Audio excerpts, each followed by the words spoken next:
오늘은요, 사랑 가운데서 행하는 자라는 제목으로 에베소서 5장 1절에서 2절까지의 말씀을 함께 합독하도록 하겠습니다. 말씀이 한두 절밖에 안 되니까요, 저희가 함께 합독하도록 합니다. 시작. 그러므로 사랑을 받는 자녀같이 너희는 하나님을 본받는 자가 되고 그리스도께서 너희를 사랑하신 것 같이 너희도 사랑 가운데서 행하라. 그는 우리를 위하여 자신을 버리사 향기로운 제물과 희생 제물로 하나님께 드리셨느니라. 아멘. 유대인들은요, 안식일이 되면 세 가지를 점검한다고 해요. 첫 번째는 뒤를 돌아보는 것이고, 두 번째는 앞을 바라보는 것이고, 세 번째는 눈을 들어서 하늘을 본다고 해요. 첫 번째를 뒤를 돌아보는 것은 자신들의 과거를 돌아보는 거예요.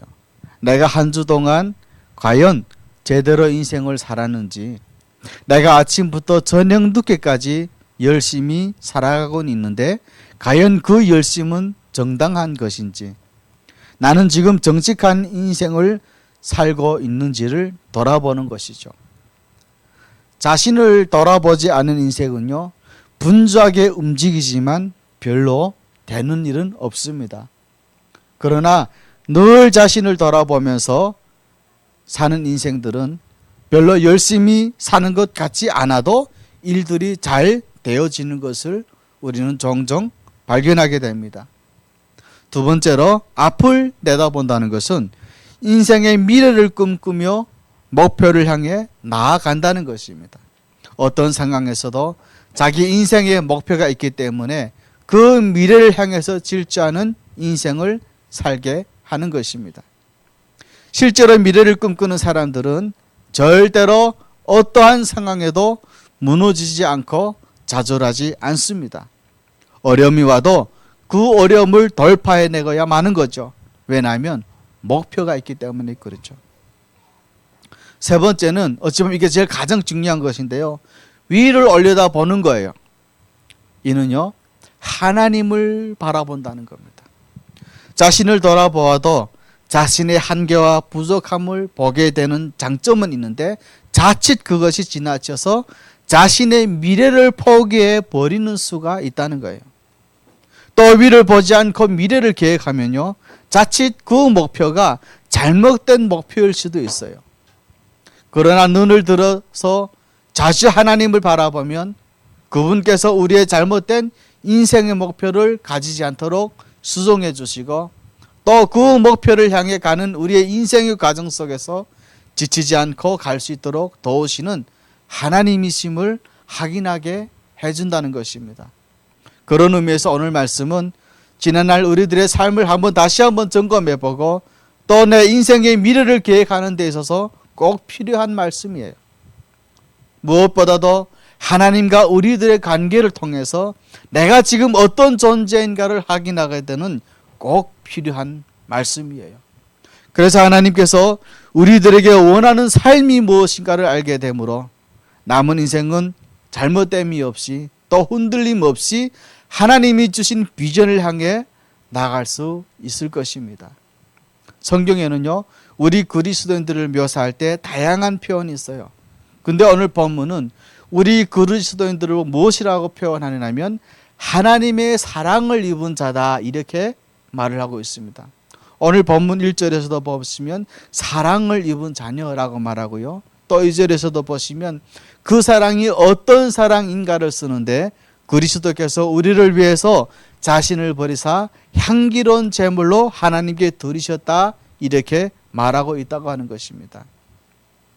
여기서 예수님이 희생제물이 되셨다는 것은 예수님이 우리들을 위해서 친히 제사의 제물이 되셔서 우리들을 위해서 완전한 제사를 이루셨다는 것을 의미해요. 아시다시피 원래 구약시대에는 온 이스라엘 백성들이 1년에 한 번씩 여호와의 성전 앞에 모입니다. 대속제일이 되면요, 성전 앞에 모여서 이스라엘의 모든 죄가 속해지도록 속죄 제사를 드리는 거예요. 그런데 이 속죄일 때 두 마리의 제물이 있어요. 한 마리는 제단에 잡아서 그 피를 가지고 제사장이 그 지성소에 들어가서 죄를 용서해 준다고 속죄소에 뿌리고요, 또 한 마리는 그 제물이 머리에 모든 백성의 죄를 전가시켜서 안수 기도함으로 해서 모든 백성들의 죄를 전가시켜서 그 제물이 강야에 나가서 들짐승들에게 찢어 죽게 하는 거예요. 이것은 이스라엘 백성들의 모든 죄를 전가받은 제물이 강야의 죽음으로 해서 그들의 모든 죄값이 치루어졌다는 것을 의미하는 것이고, 이때 제물량이 강야에 나가서 찢어 죽임 당하는 예표는요, 바로 세상 죄를 위하여서, 우리의 모든 죄를 위하여서 십자가의 죽으심을 당하는 예수 그리스도를 예표하는 것입니다. 또 예수님은 하나님의 아들로서의 영광을 버리시고 이 땅에 인간의 모습으로 오셨어요. 그것도요, 왕궁에서 태어나지도 않으시고 너무나도 보잘것없는 종의 모습으로 마구간에서 태어나셨어요. 어디 그뿐이겠습니까? 이 땅에 사는 동안에도 왕으로 대접받지도 못하셨어요. 가는 곳마다 멸시와 천대를 당하셨습니다. 그리고 마침내는 자신을 버리셨고 십자가의 제물로 죽어 주셨습니다. 이 모든 일은 무엇 때문이냐면 바로 저와 여러분들의 모든 죄악 때문에 그렇게 하셨다는 거예요. 우리 스스로의 힘으로는 도저히 해결할 수 없는 죄의 문제, 아무리 죄를 짓지 않고 살아가려고 해도 죄악된 본성으로 말미암아서 날마다 죄를 짓고 살아갈 수밖에 없는 우리의 모든 죄 문제를 해결하시기 위해서 우리 대신 대속의 죽음을 당하신 것입니다. 그래서 예수님께서 십자가에 죽으실 때 하실 말씀이 무엇이냐면 다 이루었다, 이 말씀을 하시고 하늘에 올라가십니다. 내가 십자가의 죽음으로 너희들의 구원, 너희들의 죄가 용서되어지는 일 내가 다 이루었다고 말씀을 하십니다. 그리고 그 중표로 예수님이 십자가에 운명하시는 순간 무슨 일이 벌어지느냐? 성전의 휘장이 위에서부터 아래로 쫙 찢어집니다. 이것은요, 더 이상 죄 때문에 하나님 앞에 나아갈 수밖에 없는 우리들에게는 이제는 죄의 문제가 해결되어져서 죽임을 당하지 않고 하나님 앞에 나아갈 수 있게 되었다는 것을 보여주는 것이에요. 여러분, 우리가 정말 감사해야 될 것은요, 이 모든 은혜가 그런 사랑을 입을 만한 어떤 자격이 있어서 또 그 은혜에 합당한 어떤 공로를 우리가 갖고 있어서 얻어진 것이 아니라는 것이에요. 우리는요, 서로 시기하는 자들이어서 늘 하나님을 대적하고 살아왔어요. 하나님을 알지 못해서 하나님을 떠나서 오늘도 자신의 욕심을 따라 살아가고 있었습니다. 그런데 그런 우리들을 창조주 하나님께서 친히 영으로 찾아오셔서 우리로 하여금 우리의 모든 죄가 용서받게 해주는 그 구원주로 받아들일 수 있도록 영접하게 하신 거예요. 더구나 맨날 죄를 지을 수밖에 없는 우리들을 위해서 하나님께서는 자신의 독생자이신 예수 그리스도를 십자가에 죽기까지 희생하시면서 우리들에게 그 사랑을 베풀어 주셨다는 거예요. 이런 그리스도를 향한 하나님의 사랑을 가장 잘 쓰고 있는 말씀이 로마서 5장 8절의 말씀인데요, 우리 함께 합독합니다. 시작. 우리가 아직 죄인되었을 때에 그리스도께서 우리를 위하여 죽으심으로 하나님께서 우리에 대한 자기의 사랑을 확증하셨다라고 말씀을 하고 있는 것입니다. 오늘도 우리가 정말 감사해야 될 것이 무엇일까요? 예수님을 믿었더니 하나님이 축복해 주셔서 오늘날을 이렇게 건강하고 또 세상에서 성공한 인생으로 살게 해 주신 것, 그것도 감사하지만 그것보다 더 오늘 내가 진짜 건강하고 건강하지 않든지, 내가 오늘 세상에서 성공하든 성공하지 못했던 상관없이 예수 그리스도를 통해서 우리는 도저히 얻어낼 수 없는 영원한 생명의 은혜를 잊는 것, 이것이 오늘 우리가 정말로 감사해야 되는 기도 제목인 줄 여러분 믿으시길 바랍니다. 그런데 우리 하나님의 그 조건 없으신 사랑은 이렇게 죄 가운데 있던 우리들을 아무런 대가 없이 빛 가운데로 이끌어 주신 것뿐만 아니라 그 이후에도 우리가 어떤 모습으로 살아가고 있을지라도 그런 우리를 결코 포기하지 않고 기다려 주시며, 그래서 마침내 그 영원한 천국에 입성할 수 있도록 우리들을 이끌어 주시는 은혜라고 하는 것입니다. 누가복음 15장에 나오는 탕제의 비유는 아마 이런 변함없으신 끝까지 우리를 지켜주시는 하나님의 사랑을 너무나도 잘 나타내 주고 있어요. 아시다시피 탕자의 비유에 보면요, 둘째 아들이 어떻게 합니까? 아버지가 지금 죽지도 않았어요. 아버지가 돌아가지도 않았는데 아버지에게 보고 자기에게 줄 유산을 미리 달라고 해서 그것을 가지고 집을 나갑니다. 그때만 해도 둘째 아들은 아마도 오늘 우리들 중에 그런 생각을 갖고 있는 분들처럼 아버지를 떠나서 스스로 내 힘으로 세상에서 무언가를 이루어 보겠다라고 하는 그런 생각을 했을지도 모르겠습니다. 또 어쩌면 아버지 간섭 없이 내 마음대로 쾌락을 쫓으며 내 인생을 내 뜻대로 살아봐야 되겠다, 그런 생각을 갖고 있었는지도 모르겠어요. 그러나 그 결과는 어땠습니까? 아버지 재산 다 날려버리고 나중에는 대신들이나 먹는 그런 지염 열매조차도 먹을 수 없는 그런 신세가 되고 말았어요. 여러분, 지염 열매를 못 먹어봤죠? 지염 열매가요, 딱 아카시아 열매처럼 생겼어요. 제가 이스라엘 가서 먹어봤거든요. 되게 달아요. 진짜로 달아요. 그제서야 이 아들은 아버지 생각이 났어요. 뭔가 했을 때, 뭔가 자기 뜻대로 되어질 때, 그럴 때는 전혀 아버지 생각하고 있지 않다가 이걸 먹을 것도 떨어지고 더 이상 자신의 인생이 어떻게 해야 될지 알 수 없는 그런 상황이 되고서야 비로소 아버지를 떠올렸던 것입니다. 그런데 그 아버지는 이미 오래전부터 마을 입구에서 그 아들이 돌아오기를 기다리고 있었다는 거예요. 당시에는 전화도 없었죠. 하다못해 전보도 없었을 텐데 아버지는 매일매일 그 집 나간 아들이 자기를 떠나서 자기 마음대로 살고 있는 그 세상적인 아들이 언제 나에게 돌아오려냐 하고 그 아들을 기다리고 있었던 것입니다. 그래서 마침내 그 아들이 돌아오자 아직도 거리가 멀어서 저게 사람인지 아닌지를 분간 못하는 그런 지경이 이르렀는데도 아버지는 그 사람이 자기 아들이라 생각하고 달려갔다는 것입니다. 그래서 달려가서 그 아들을 입을 맞추고 어쩌면 오랫동안 씻지도 못해서 냄새가 날 그 아들, 세상에서 더러움에 찌들어서 쾌락에 빠져서 지멋대로 살다가 아주 더러운 냄새만 나는 그 풍길 수 있는 그 아들의 목을 껴안고 눈물을 흘립니다. 우리 같았으면 어떻게 했을까요? 보자마자 깃방망이 하나 박았을지도 모르겠네요. 아버지는요, 그 아들이 돌아왔음을 기뻐하면서 심지어는 그 축하하는 잔치를 베풀었어요. 자기 재산 다 탕진하고 지멋대로 살다가 성공이라도 하고 좀 돌아오면 그래도 좀 낫겠는데 성공도 못하고 거지가 돼서 돌아온 아들을 위해서 잔치를 베푸고 다시 상속자의 위치를 상징하는 가락지를 끼워주고 새 옷을 입혔다고 하는 것입니다. 여러분, 오늘 우리는요, 탕자처럼 늘 아버지를 배반하고 살아요. 아버지를 떠나서 내가 원하는 삶을 살고자 합니다. 오늘도 예수님을 믿어도 신앙생활은 나름대로 하지만 결국 삶의 현장에서는 아버지의 뜻이 아니라 내 뜻대로 사는 거예요. 내 능력을 가지고 내 힘대로 인생을 살아가려고 하는 겁니다. 그런데 그런 우리 아버지 하나님은 결코 버리지 않으시고 끝까지 우리를 기다려 주신다는 겁니다.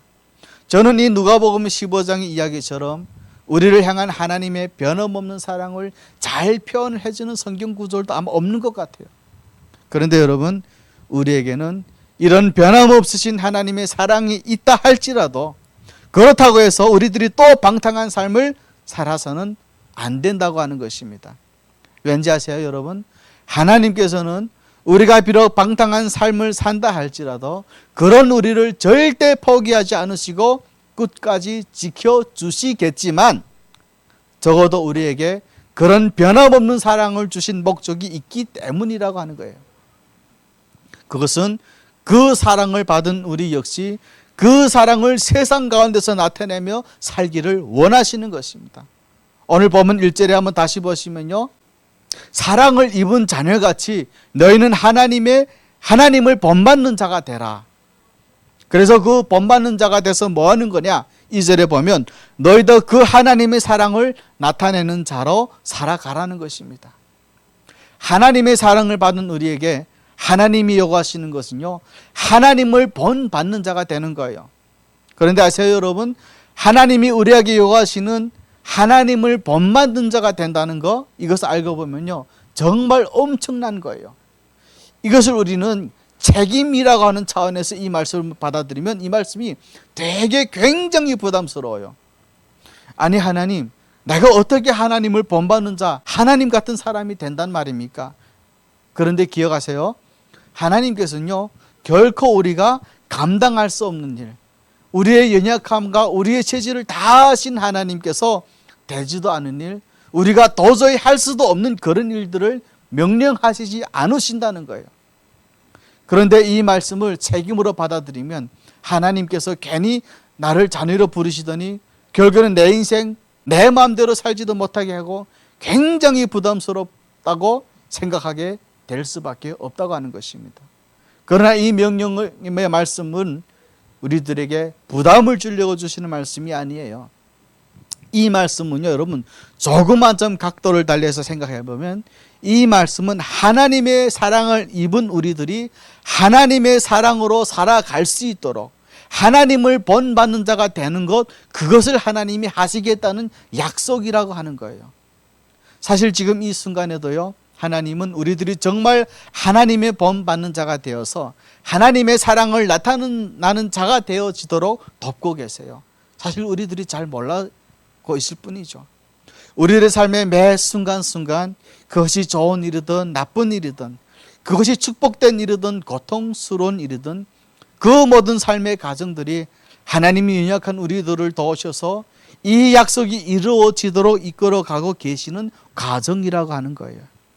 실제로 하나님은 종종 우리에게 이 약속이 이루어지도록 도저히 우리 힘으로는 하나님을 본받는 자로 살아갈 수 없는 우리가 하나님을 본받는 자가 되도록 하기 위해서 때로는 핍박과 환난을 주시기도 하십니다.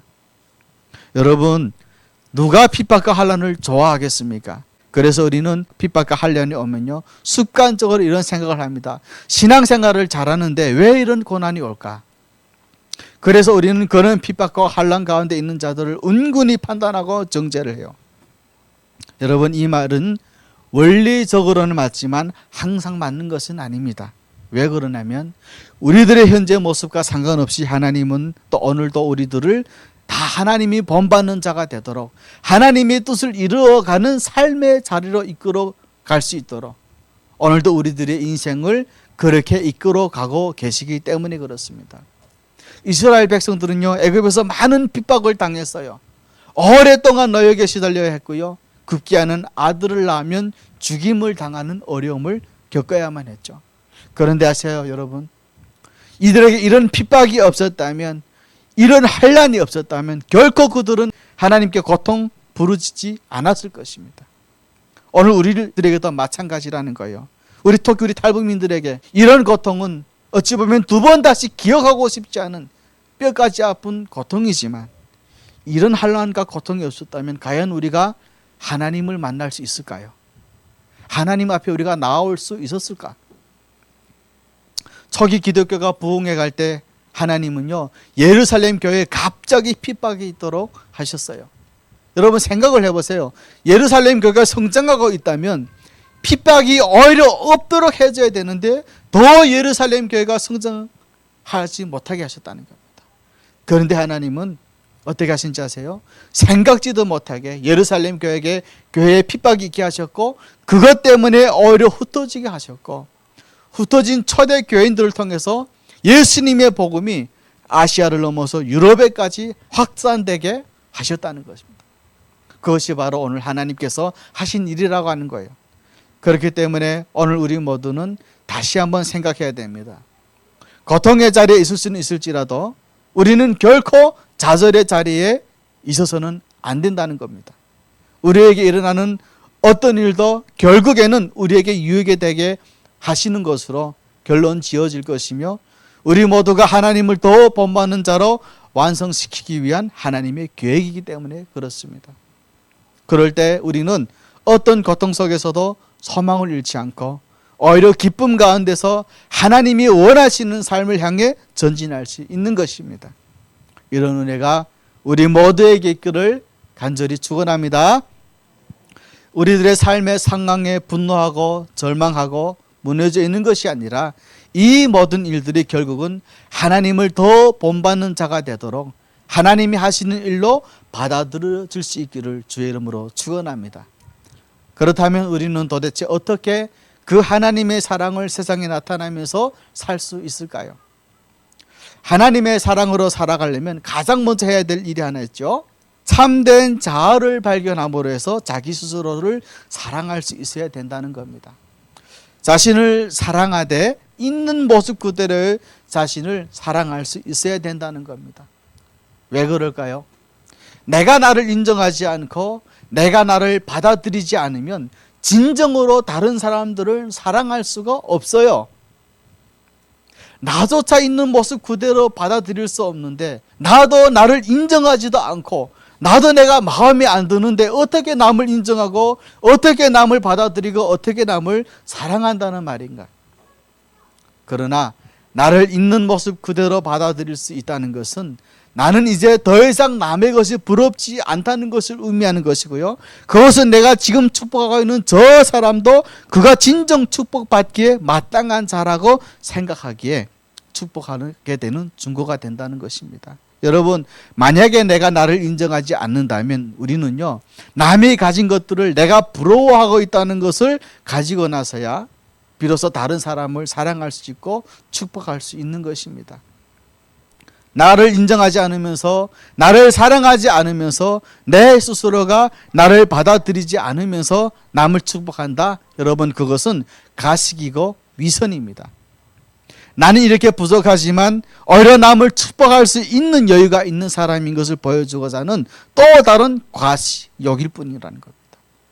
헨리 나우웬이라고 하는 여러분 영성신학자가 이런 말을 했다고 해요. 사람들은 자신이 얻으려고 애쓰는 많은 것들이 환상이라는 것을 잘 깨닫지 못한다, 이런 말을 했다고 해요. 그래서 영성이라는 것이 뭐냐? 여러분, 영성이라고 하면 대단한 것처럼 느껴지죠? 멈추어서 조바심을 내려놓고 내 안에 지금도 일어나고 있는 이 갈등과 알게 모르게 일어나는 두려움과 불안한 마음들, 이런 것들을 피하지 않고 직면함으로 해서 그걸 통해 참된 내 자아를 발견하는 것, 이게 진짜 영성이라고 하는 것입니다. 좀 어렵나요? 이렇게 해석하면 돼요. 우리는 늘 마음이 조급하고 불안해서 쉬지를 못해요. 마치 내 돈을 남이 떼가는 것처럼. 우리 북한분들 되게 그러죠.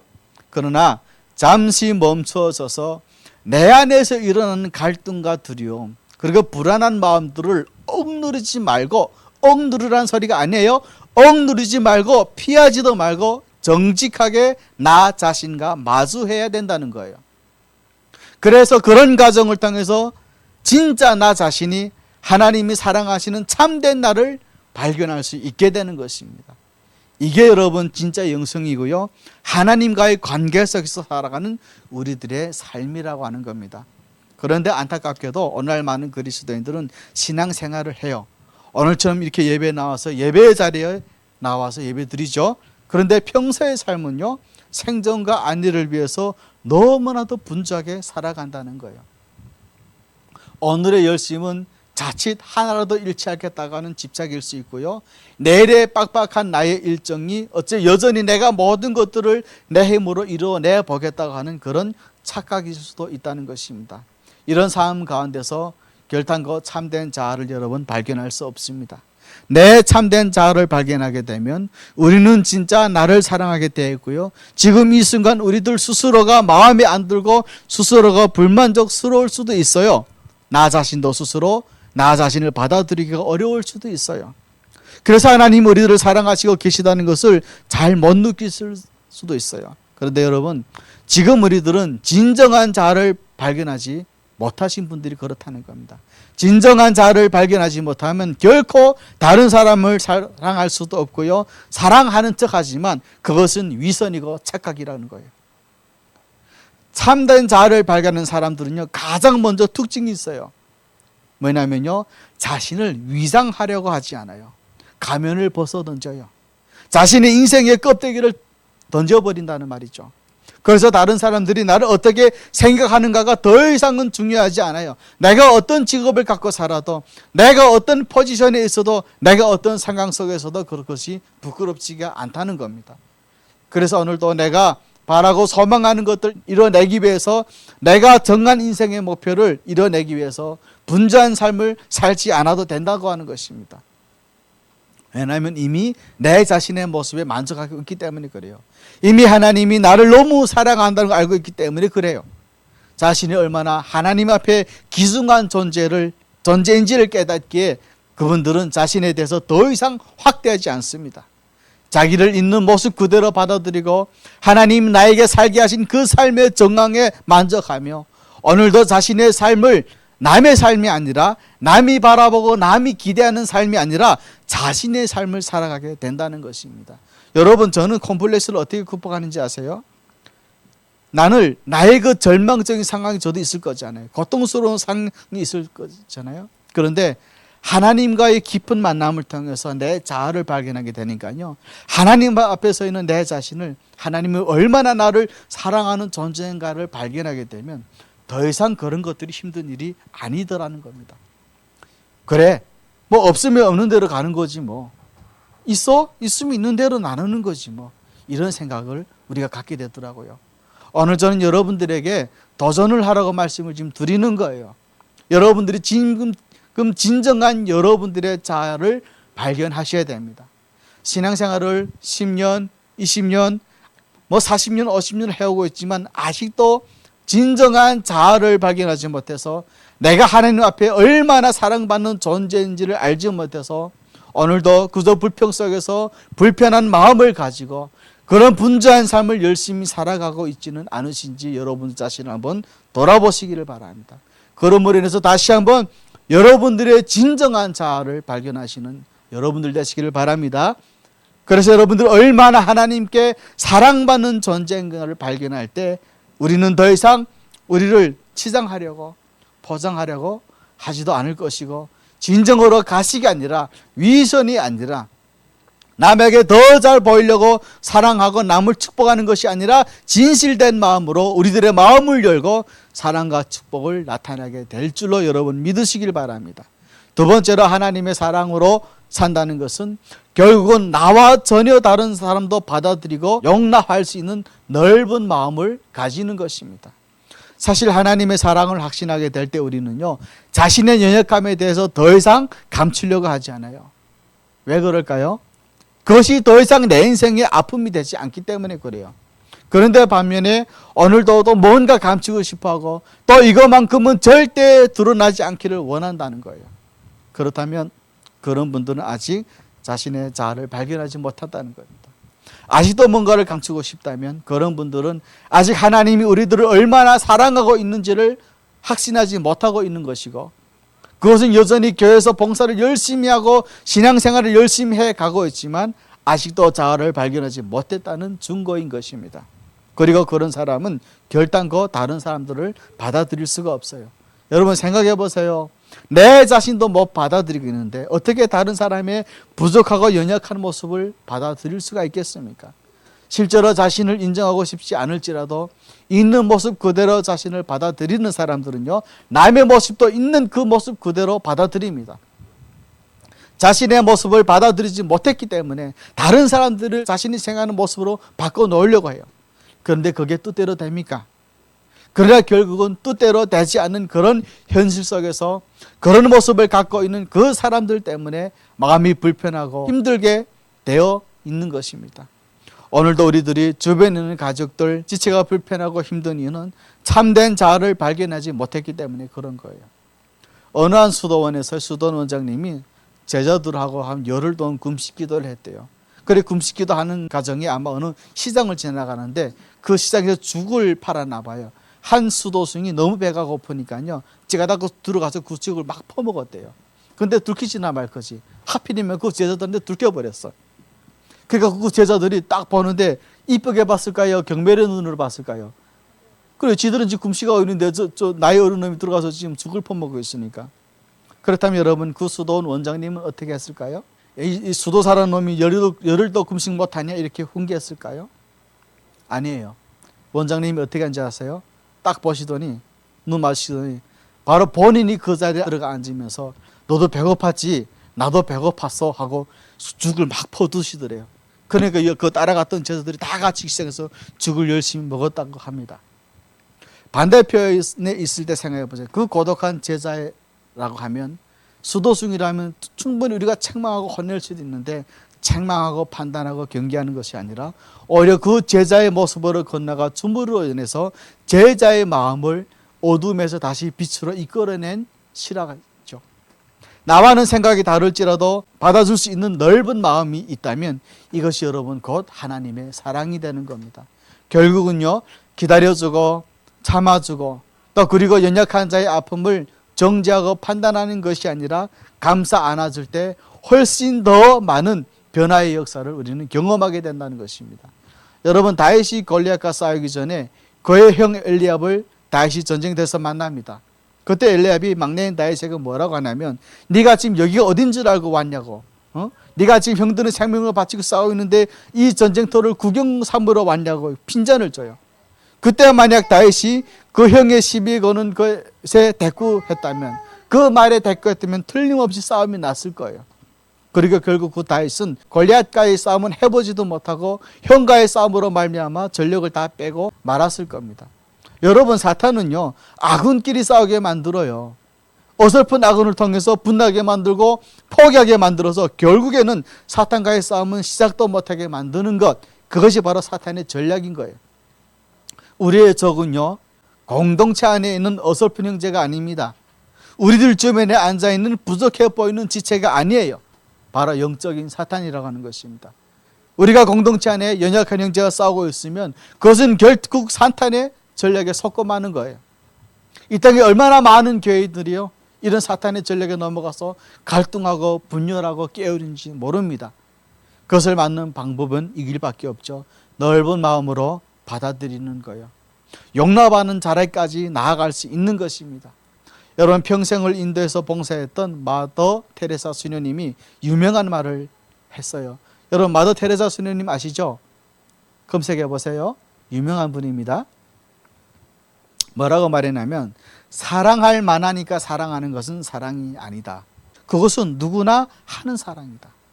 진정한 사랑은 사랑할 가치도 없고 사랑할 수도 없는 어려운 사람을 사랑하는 것이다. 이렇게 말을 했다고 해요. 용서하지도 않고 지금의 복수의 칼을 갖고 있는 사람처럼 불행한 사람은 없어요. 지금 이 순간에도 우리들 중에 복수의 칼을 갈고 있고 용서하지 않는 마음, 그 원망의 마음을 갖고 있는 한 그 원망의 독소가 우리들의 마음속에 남아서 우리들의 마음의 평화를 깨뜨릴 것입니다. 그것은 결국은 예수님께서 우리들에게 주신 전적인 용서의 힘, 조건 없는 그 용서의 힘도 실감하지 못하게 할 것이고, 결국은 우리들도 다른 사람을 그렇게 조건 없이 용서하지 못하게 만들 것입니다. 여러분, 사랑의 원자탄이라고 불리는 손양원 목사님은요, 자신의 두 아들을 죽인 원수를 양아들로 삼으셨어요. 그러자 이 손양원 목사님의 따님인 손동희 권사가요, 아버지를 향해서 달려들면서 항의를 했어요. 아버지, 왜 우리 오빠를 죽인 저 원수를 데리고 와서 양자를 삼아서 저 원수 같은 인간에게 오빠라고 부르게 만드느냐는 거예요. 그때 손양원 목사님이 이렇게 말을 합니다. 내가 우상 앞에 절하지 말라는 주님의 명령을 순종하기 위해서 감옥에서 6년이나 살았는데 왜 동일한 주님의 명령, 그 용서하라는 명령을 순종하기 위해서 그를 용서하지 못할 이유가 무엇이겠느냐라는 말을 했다고 합니다.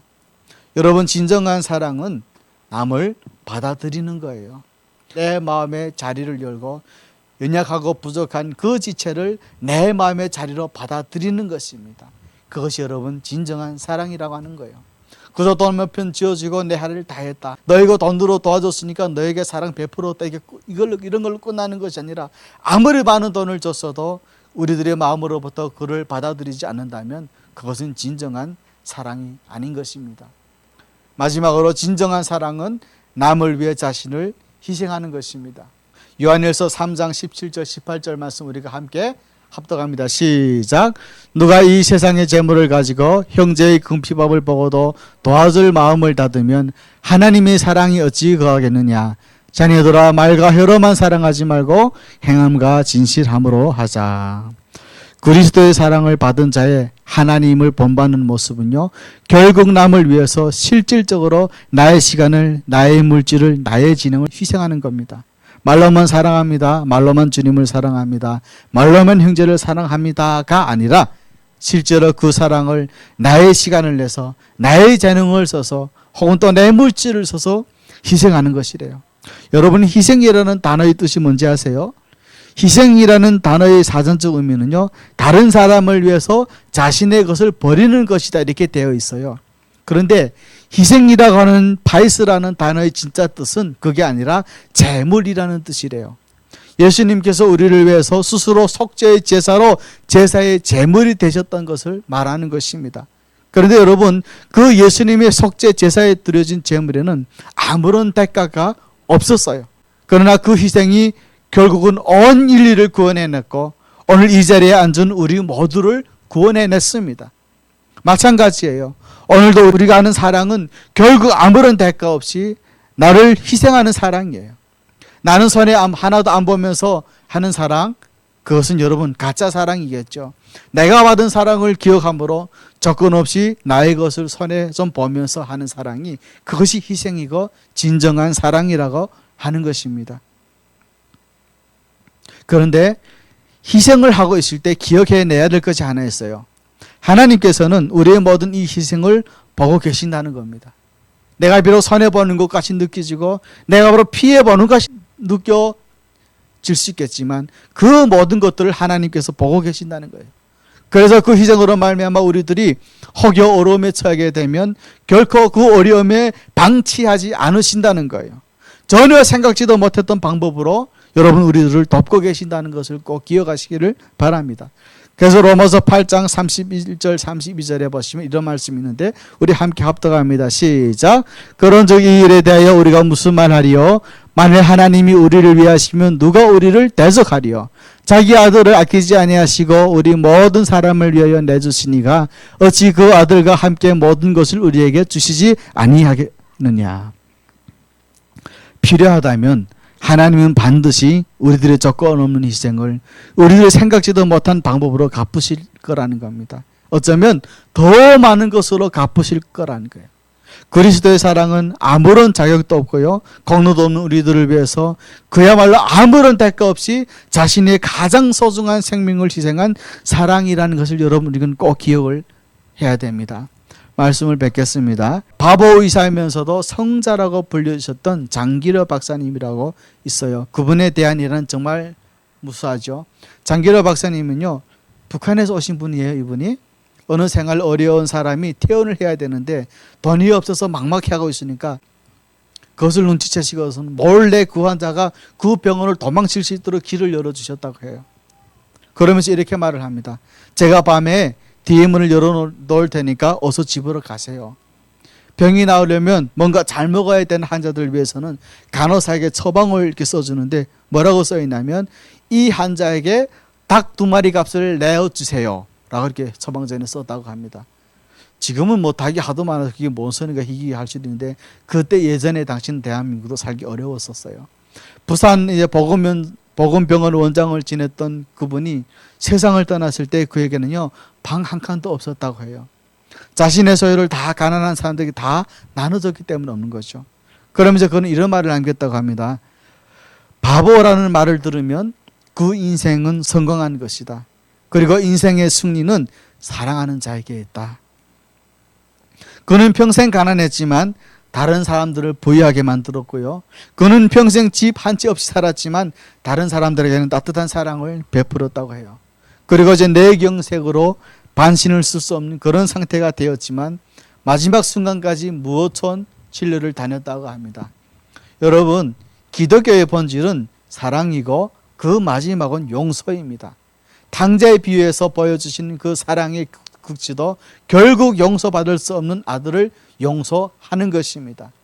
주님이 그런 사랑으로 우리를 용서하셨다면 오늘 우리가 용서치 못할 사람, 우리가 받아들이지 못할 사람은 아무데도 없겠죠. 오늘 우리가 받은 사랑을 기억할 때, 또 그래서 내가 얼마나 하나님 앞에 존귀한 존재인가를 확인할 때, 이제 다른 사람을 향해 사랑을 베풀 때 그래서 마지못해서 가식적으로 어쩔 수 없이 베푸는 것이 아니라 기쁜 마음으로 사랑을 베풀 수 있는 우리 모두가 되시기를 주님의 이름으로 축원합니다. 기도드리겠습니다. 사랑하는 아버지 하나님, 오늘도 또 주신 말씀을 통해 우리에게 영적으로 도전하시고 깨닫게 해주시니 너무나도 감사드립니다. 주님, 그렇습니다. 오늘 우리의 삶이 어떤 정황과 상황 가운데 있다 할지라도 그것 때문에 우리가 절망하고 낙심하는 것이 아니라 그 과정을 통해 오히려 참된 나 자아를 발견해서 더 이상 껍데기를 쓰고 다른 사람들이 나를 어떻게 볼 것인가를 늘 의식하면서 남은 인생을 살지 않도록 도와주시옵소서. 참된 자아를 발견하게 도와주시옵소서. 예수님 이름으로 기도합니다. 아멘.